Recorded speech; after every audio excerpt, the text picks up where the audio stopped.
Welcome back to the channel. For anyone monitoring the economic landscape of Iraq, particularly developments surrounding its national currency, recent comments have emerged that are drawing significant international attention. A statement attributed to Prime Minister Mohammed Shia Al-Sudani has become the focal point of discussion, generating considerable analysis regarding the country's monetary future. This isn't just routine commentary. The remarks, originating from the highest level of Iraq's government, are being parsed by observers as potentially one of the most notable updates concerning the dinar in recent memory. The specific phrasing used by the Prime Minister has ignited speculation about the Central Bank of Iraq's near-term plans, prompting a deep dive across financial circles into what these declarations might truly signify for the nation's currency policy and its standing on the global stage. The core of this development is a headline that has captured the attention of many. Breaking update: Sudani confirms Iraq's central bank preparing dinar revaluation. While this headline is dramatic, it is essential to look at the precise language reported. In his most recent public remarks, the Prime Minister was said to have addressed Iraq's currency policy and the specific role of its central bank. The key takeaway from his comments was the statement that monetary adjustments are actively being prepared for what he termed the coming period. This, combined with an emphasis that restoring confidence in the Iraqi currency is now a national priority, has been interpreted by many as a significant signal. These comments, coming directly from the head of government, have fueled speculation that a major policy shift regarding the dinar's value may be forthcoming. Let's carefully examine the substance of what was reported. It is critical to note that Prime Minister Sudani did not use the explicit word revaluation in his statements.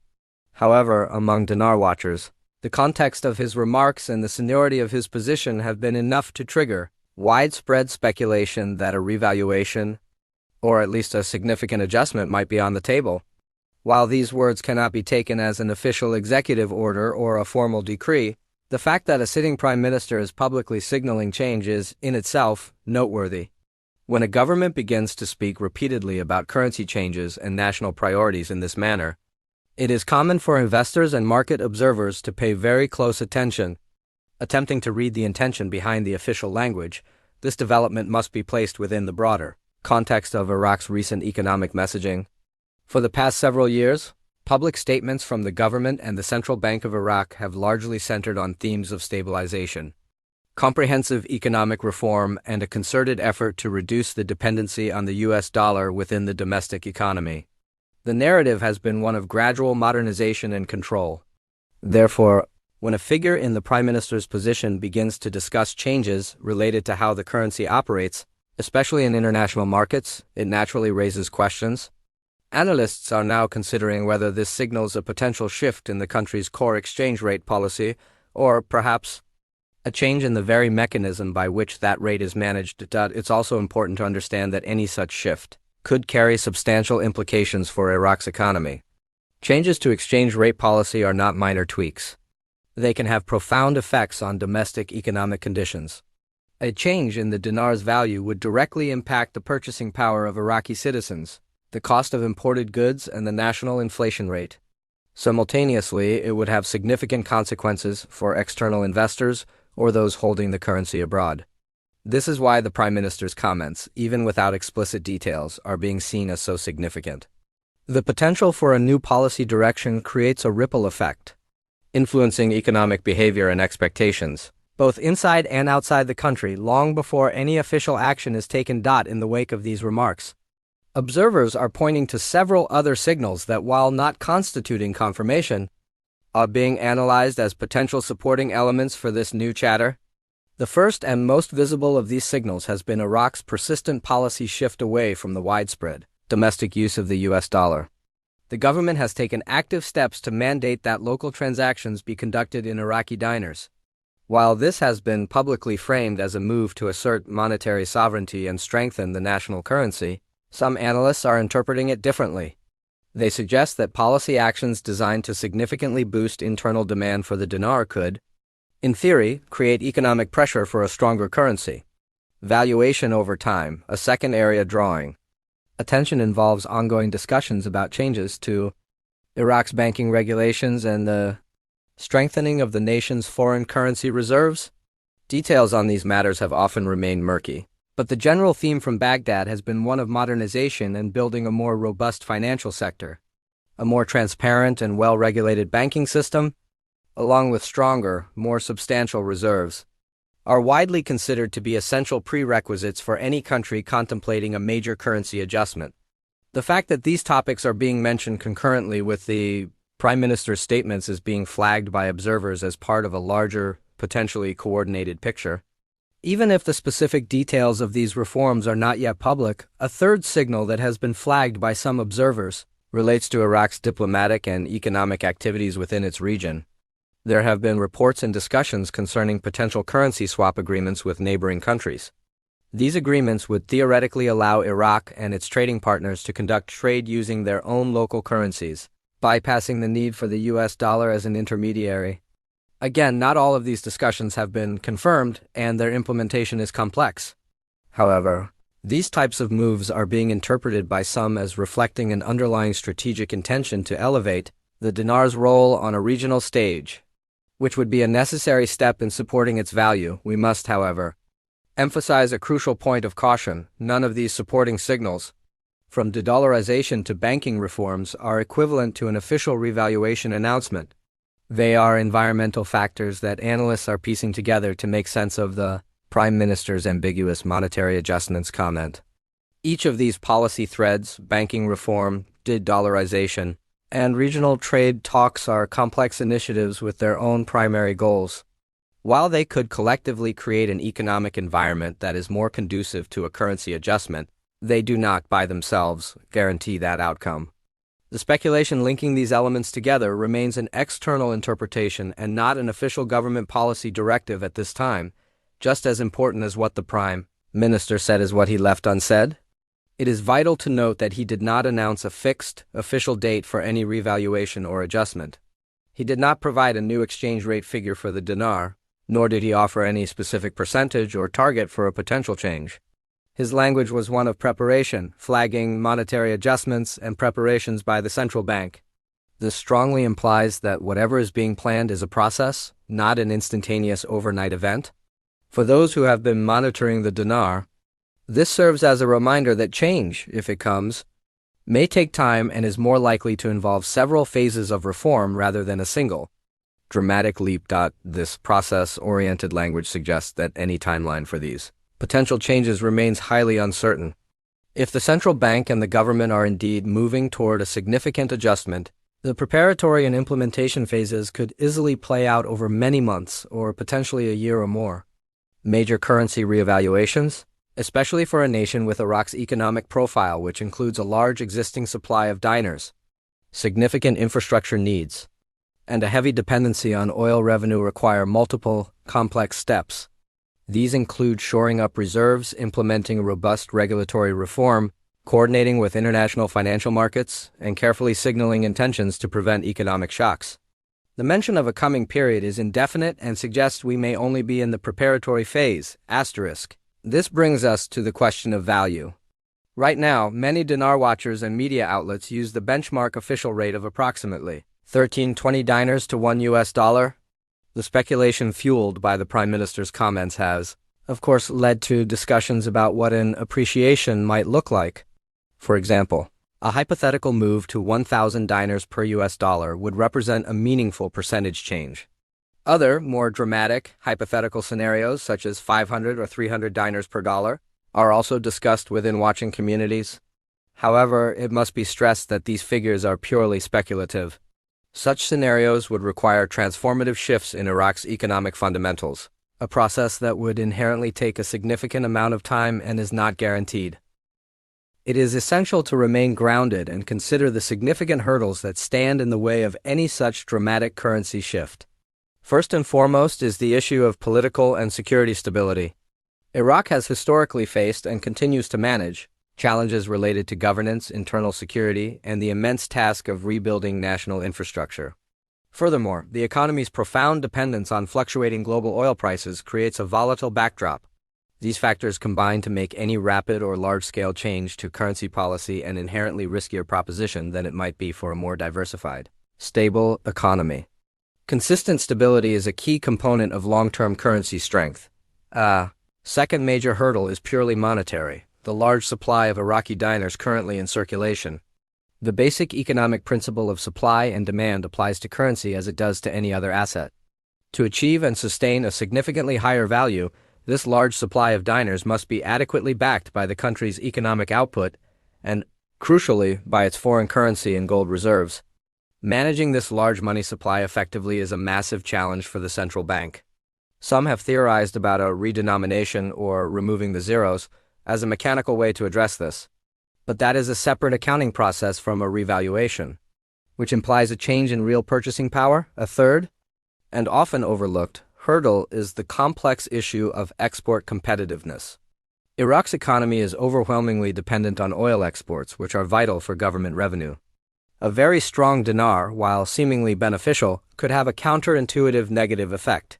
It would make any non-oil exports from Iraq immediately more expensive on the global market, potentially stifling the very economic diversification that the country desperately needs.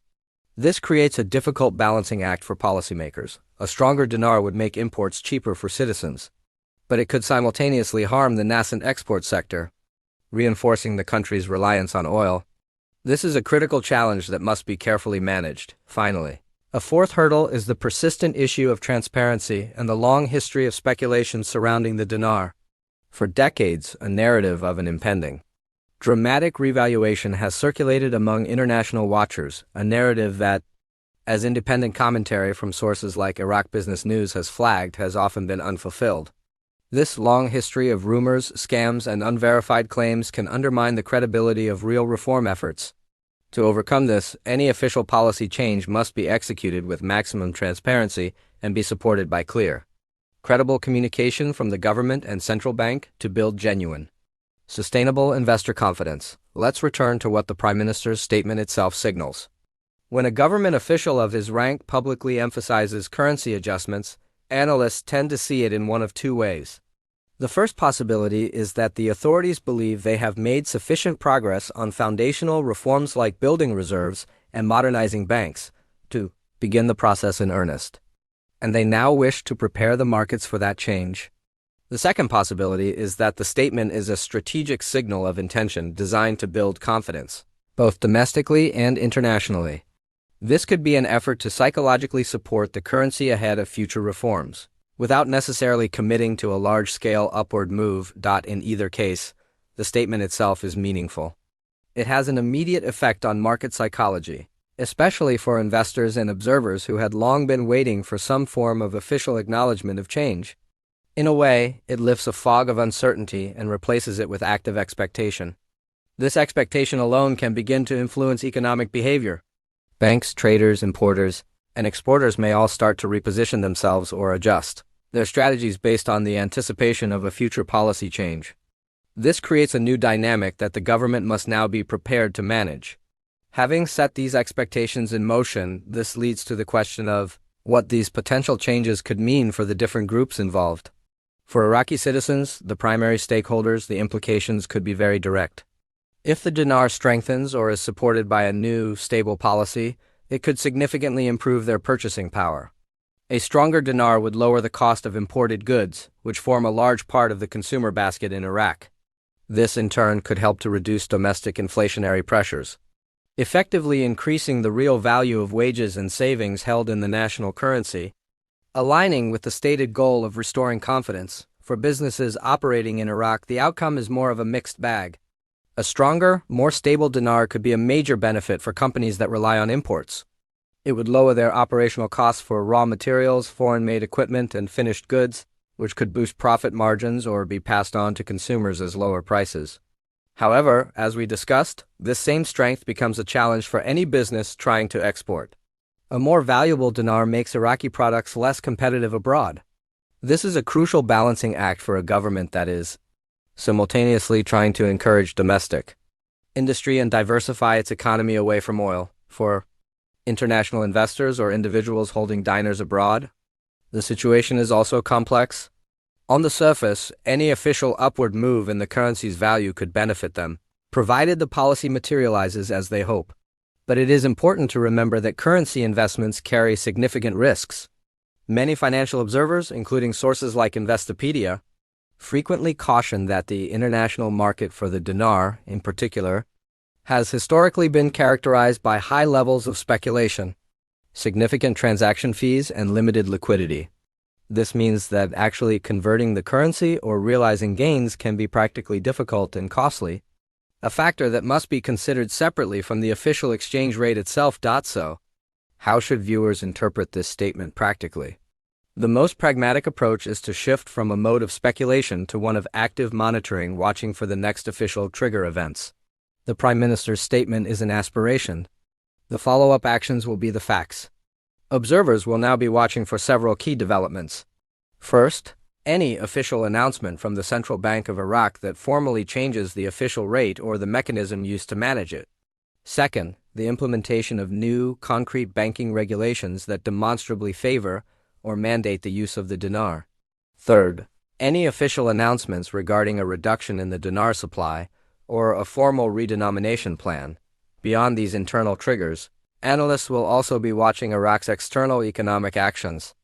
This includes the public announcement of any official swap agreements or international trade deals that are denominated in Iraqi dinars rather than US dollars, as this would be a tangible sign of the currency's elevated role. Another key indicator would be tangible, verifiable increases in Iraq's foreign currency or gold reserves, as this would signal the central bank has greater power to back the currency. Without such concrete actions, statements about adjustments remain just that, statements. This is why alerts for official notices from Baghdad are now paramount. Looking ahead, we can outline some of the realistic outcomes that analysts are discussing. One scenario involves a gradual, phased approach. In this path, the central bank might slowly work to reduce the gap between the official rate and any parallel market rates, improve transparency, and systematically increase domestic dinar usage.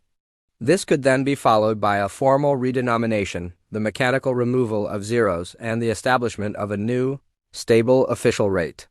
Another, more conservative scenario is that authorities focus primarily on stabilization, which may result in a much slower appreciation or even modest depreciation if economic pressures persist. Given Sudani's remarks, many are anticipating something closer to the first scenario. But this remains speculative. This leads to the question of why the 2025 period is being seen as particularly interesting. We are now several years into Iraq's stated reform efforts. The Prime Minister is speaking publicly about currency matters. The central bank's role in the economy is actively changing, particularly with the implementation of new digital and international compliance systems. Furthermore, the global environment is shifting with volatile oil prices, new regional trade alignments, and ongoing discussions about the global role of the US dollar. If the Iraqi government chooses to act decisively, this year may be when the groundwork laid earlier begins to manifest in tangible policy. Conversely, it could be a year where reforms stall. In summary, we have received a solid signal from Prime Minister Sudani, indicating that the Central Bank of Iraq is preparing currency adjustments. In the world of dinar watchers, this is significant news because high-level official acknowledgement of change is rare. However, the statement is still preliminary. No fixed date or rate has been provided. The process, whatever it may be, appears likely to take time and will face significant economic and political risks. Therefore, the prudent approach is to move into a watch mode, staying alert, tracking official developments, and carefully managing expectations. This is not a guaranteed outcome, but a possibility that now appears somewhat more credible than it did before.